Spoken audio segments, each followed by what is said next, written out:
Yo men, selamat pagi semuanya. Ya, di video kali ini saya akan sharing ya, cerita lah, sedikit cerita tentang pengalaman jadi affiliate.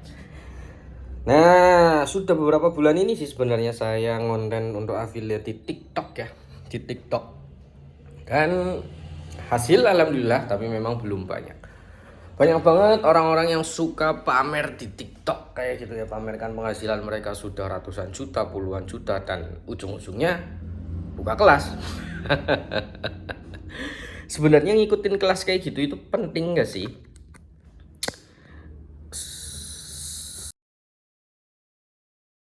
Nah, tak masang mic dulu ini, tak masang mic biar suaranya enak didengar ya. Biar suaranya enak.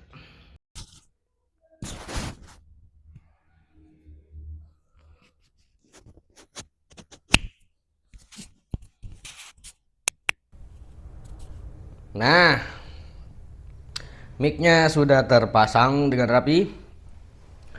Nah, sebenarnya ngikutin kelas-kelas kayak gitu penting gak sih? Gini ya, jadi sebenarnya kita kalau untuk mengikuti kelas gitu, kita itu cuma membeli pengalaman orang ya. Kita membeli pengalaman orang seperti apa sih perjalanan mereka di affiliate gitu. Dengan tujuan apa? Dengan tujuan kita itu bisa memotong jalan gitu, mencari jalan pintas biar cepet gede affiliate-nya. Terus penting nggak? Nah, penting nggak penting? Nah, itu sih jawabannya. Terserah kalian. Kalau mau cari jalan pengalaman sendiri juga nggak apa-apa. Kalau mau melihat jalan pintasnya gitu juga nggak apa-apa. Tapi sekedar ini ya, sekedar sharing lah. Ada benernya juga apa kata para afiliator yang buka kelas gitu yang sudah gede-gede gitu ya. Ada benernya juga sharing mereka gitu. Ternyata di TikTok itu memang habitnya seperti itu. Ada yang namanya winning product, ada yang namanya apa namanya eh, karakter apa sih nama personal branding ya. Memang itu penting di dunia digital, itu memang penting, apalagi personal branding. Kalau kalian sudah punya personal branding, itu pasti akan lebih gampang diingat daripada kalian yang masih belum mempunyai personal branding. Personal branding itu apa? Ibaratnya gini, kalau kalian sudah pernah sering ya makan di restoran gitu, kadang kan restoran warnanya berbeda-beda. Nah, warnanya berbeda-beda. Dari cat, dari desain dan lain-lainnya. Itulah yang dinamakan personal branding. Misalkan warung steak gitu kan identik dengan warna kuning ya. Warung steak itu kuning. Warung selera sambal gitu kan identik dengan warna merah ya. Terus itulah yang dinamakan personal branding. Terus niche ada lagi yang dibahas itu tentang niche product. Niche product itu setelah kita punya personal branding itu dari cat, warna dan lain-lain, akhirnya kita akan memilih menentukan akan jualan apa sih kita gitu ya. Boleh nggak sih kita itu nggak usah memikirkan niche campur-campur? Boleh juga, nggak apa-apa. Banyak juga kayak restoran-restoran gitu itu jualannya semua ada ya, random semua ada, bahkan semua dari makanan makanan seafood, makanan Chinese food, makanan tradisional itu semuanya ada dan nggak apa-apa, sah-sah saja. Menurut saya sih itu sah-sah saja. Tapi ada juga warung yang khusus jualannya di satu produk itu, misalkan gacoan gitu ya. Gacoan itu kan jualannya semuanya kebanyakan tentang produk mie, makanya jualannya tentang produk mie.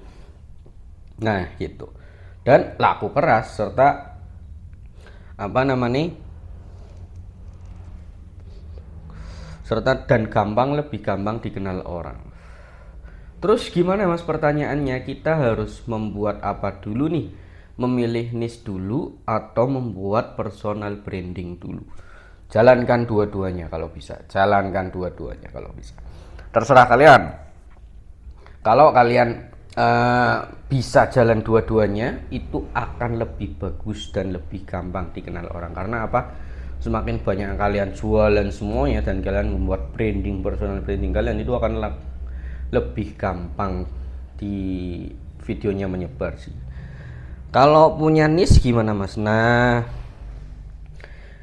kalau punya niche, satu niche ya itu akan lebih segmented sih. Jadi segmented, orang-orang itu biasanya ditujukan ke orang-orang yang loyal. Misalkan kalian suka mobil, nah biasanya kalian itu disertai konten-konten juga tentang mobil gitu, tentang mobil. Jadi full kalian membicarakan tentang mobil ya, perlengkapan mobil ya.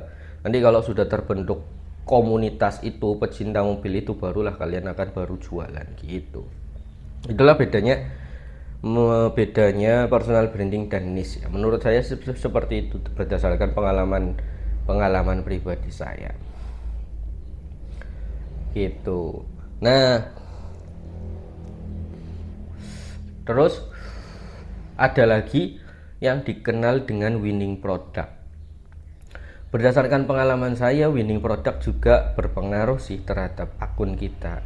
Karena pertama ya, di TikTok coba perhatiin.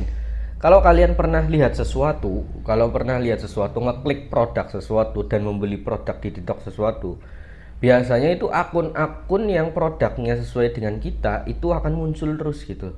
Apalagi orang yang kita pernah nge-like, nge-share video orang itu ya, biasanya video orang itu akan keluar terus. Nah, kalau kita punya winning product itu biasanya video kita itu akan muncul terus di semua pencarian dan akan lebih cepat dicari orang sih gitu. Jadi memang dikenal yang namanya winning product, walaupun setiap produk ya, percaya ya kalian, setiap produk itu pasti ada rezekinya masing-masing. Tapi berdasarkan pengalaman saya ya memang seperti itu. Akhirnya itu yang mengangkat winning product itu, yang mengangkat penjualan kita dan akun kita gitu. Jadi semakin banyak winning product di akun affiliate kita, itulah yang akan kita panen gitu ya. Terus kemudian yang dikenal dengan sebutan FYP gitu ya. FYP, gimana sih caranya biar FYP? Nah, apa ya, FYP itu banyak pengaruhnya sih. Lebih yang saya perhatikan ya, yang lebih berpengaruh terhadap apakah konten kita bisa FYP atau tidak itu durasi tonton. Coba kalian perhatiin di akun-akun affiliate kalian ya, buat para affiliate ya. Di situ kan ada yang namanya wawasan dan ringkasan gitu ya. Itu semakin besar persentase rata-rata ditonton, itu biasanya videonya yang akan gampang cepat naik.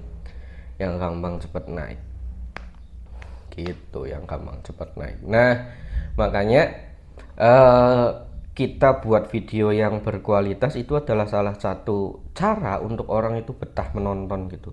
Salah satu cara untuk bikin orang betah nonton dan tidak skip video kita. Gitu.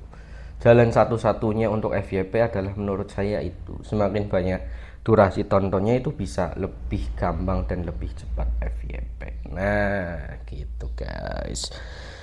Jadi apakah telat tahun 2026 ini mencoba konten affiliate? Sebenarnya enggak sih. Enggak telat.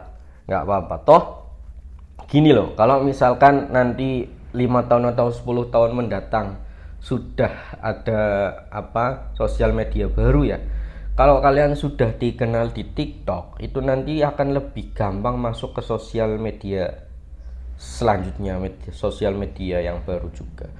Jadi nggak telat juga, nggak apa-apa mas sekarang masuk kalau mau belajar TikTok affiliate ataupun yang lainnya lah, mau konten kreator dan lainnya. Apakah telat? Enggak sih menurut saya. Itu ya itu tadi, orang-orang yang suka bersosial media biasanya juga punya sosial media lainnya gitu loh, yang punya TikTok, punya Facebook, punya Instagram ya gitu. Jadi kalau misalkan kalian sudah berhasil di TikTok misalkan, biasanya akan lebih gampang masuk ke Instagram dan Facebook dan lain-lain gitu men. Semangat ya, belajar bareng yuk. Jangan lupa kalau memang video ini bermanfaat. Sebenarnya ini saya tujuan untuk belajar ngomong sih, belajar ngomong 10 menit lah, minimal 10 menit di YouTube agar video ini panjang ya. Oke, seperti itu dari saya. Nanti di video-video selanjutnya coba saya share lagi pengalaman-pengalaman ya, dan sekedar untuk belajar ngomong. Wassalamualaikum warahmatullahi wabarakatuh.